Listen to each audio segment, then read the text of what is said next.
I don't know much, but I know the framers weren't big on total authority.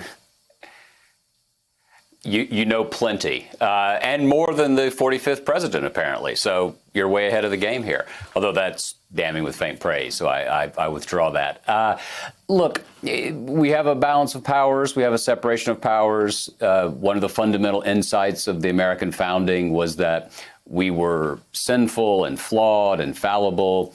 And so we needed to separate power so that we wouldn't run in the wrong direction, which would be our human tendency. So there's that element. The president's just wrong about total authority.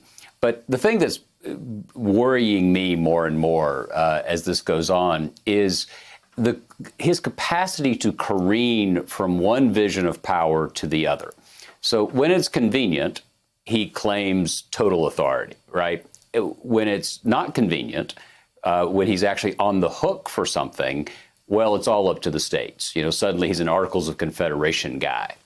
And what we're seeing here is a temperamental problem with the president that is having real world effects.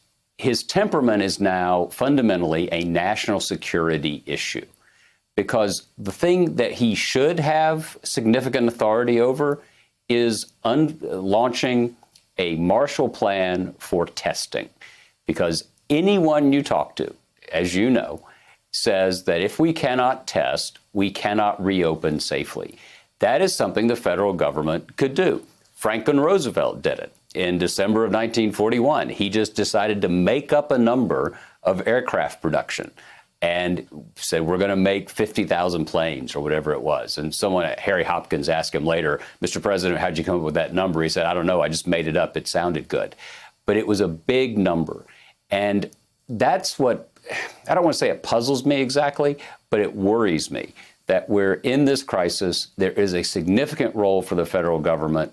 And instead of taking that responsibility and that authority and using it to a good end, we have a president who bounces around from these extremes of his extreme views of his own position.